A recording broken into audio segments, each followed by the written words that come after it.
And let's start with this story from Fox News. Now, do you guys remember?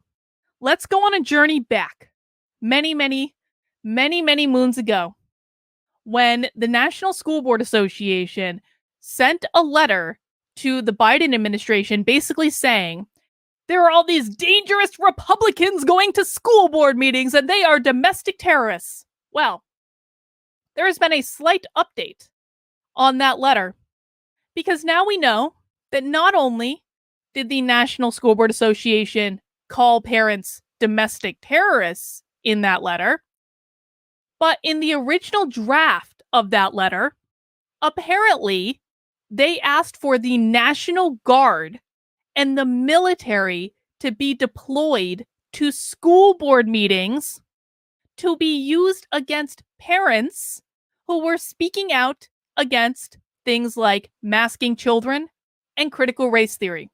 And as you recall, we do know because of the FOIA requests that Parents Defending Ed sent to the government, we know that the National School Board Association worked directly with the Department of Education and worked directly with the Biden administration on the drafting of that letter. And so now we know that they almost went even further than the initial letter. Let's read. Early demands from the National School Boards Association to the White House included calling for the deployment of the Army National Guard and the military police to monitor school board meetings, according to an early draft letter of the organization's independent review released on Friday. In contrast to the final version, the draft of the NSB letter says, we ask that the Army National Guard and its military police be deployed to certain school districts and related events where students and school personnel have been subjected to acts and threats of violence. Now, I was actually just talking about this with Joshua earlier today. Do you guys know it is a pattern of, and actually, I may have run into this with a certain Crypt Keeper audiobook reader as well. This is a convenient thing that leftists do all the time. This is something we need to be watching out for when we're fighting back against the woke. Because here's what happens. Anytime an unwoke person speaks out against the woke, whether it be out against masking children, which is child abuse so far as I'm concerned, whether it is against critical race theory in schools, whether it is against grooming, whether it is against any of these things, anytime Democrats and progressives feel any sort of pushback at all, the very first thing they say is, we were threatened with violence. All these mean people sent us violent threats. But they never provide evidence of it. Does anyone else find it convenient that the woke complain about mean people saying mean words to them as threats of violence all the time, and yet they never actually provide evidence of it?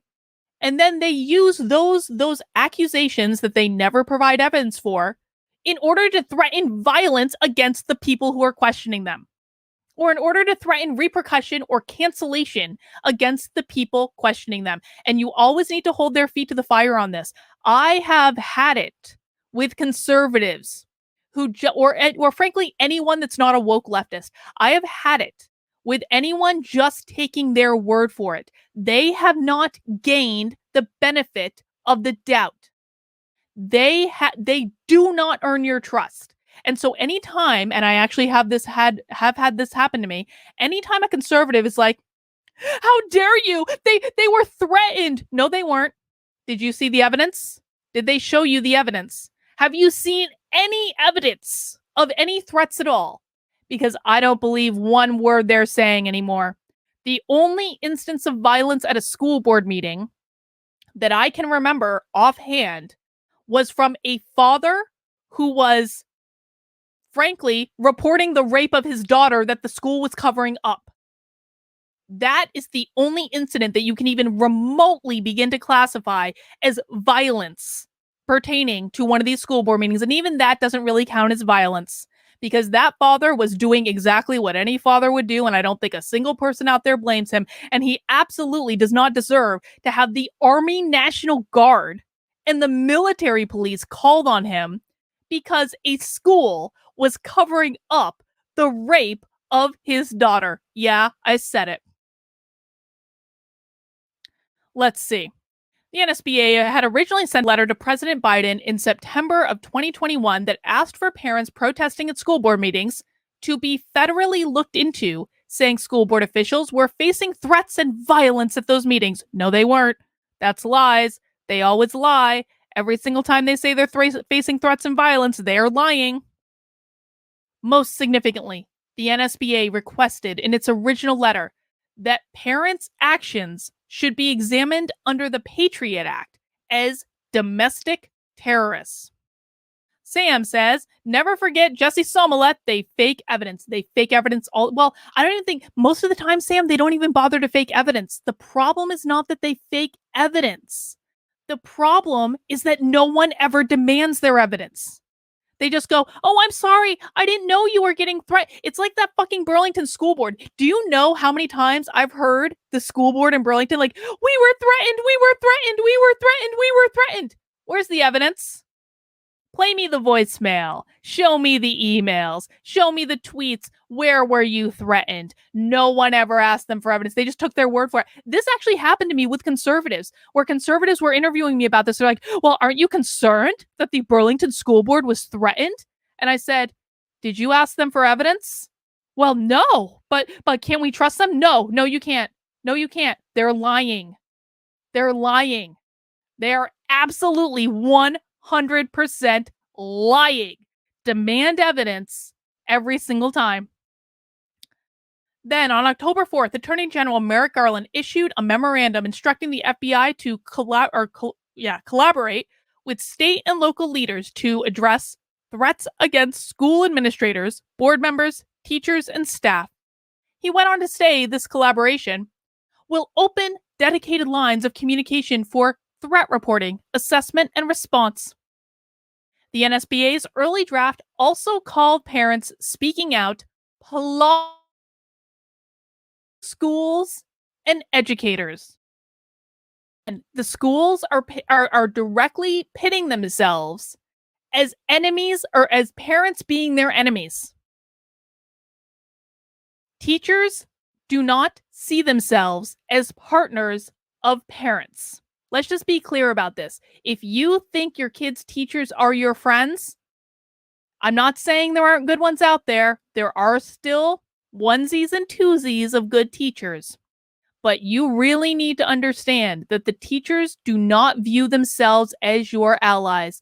The teachers think that your kids are their kids. They think it is their job to teach the children and raise the children and educate the children and mold the children and be there to protect the children from their evil parents who are not creating a safe space in their own house. The teachers think that your kids are their kids, not the other way around. Never forget that. Another removed portion casts doubt on whether critical race theory is being taught in schools. It said an increasing number of public school officials is facing physical threats because of propaganda purporting the inclusion of critical race theory within classroom instruction and curricula. So they were going to blatantly lie, because anyone who watches my channel regularly knows we have documented at least once a week for the past year and a half instances of critical race theory being taught in schools. The independent review also showed the collaboration between the NSBA, the White House, and the Department of Justice, as well as internal responses to the swift blowback. So, just so you know, the teachers literally wanted to call out the National Guard on the parents. That should really tell you everything you need to know about how they see you. They wanted to use the military against you. But it also says something else. It also says how afraid they are of parents who stick up for themselves and who will go to those school board meetings and who will say what they want to say. You are entitled to say what you want to say at the school board that you are funding with your taxes. You are entitled to say what you want to say there. And they're scared of you when you do it. And you have to know that going in. You have to know going in that you are in the power position. It might seem like they are because they're on the school board, but you have to know emphatically that you are the one in control. You are the one they're afraid of. So afraid, they literally want to use the military against you. You have to be brave. You have to go. You have to speak up every single time, not just once. You make yourself a presence at these school board meetings unless they issue you a no trespass order and kick you out like they did me. But they're probably going to have less luck with you than they are with me because I don't have a kid in this school that I got kicked out of the school board meeting at. And what I do know is that they can't as readily do that to parents who actually have kids in schools there. So you've got to hold the torch for your kids, man. If it's not going to be you, who else is it going to be?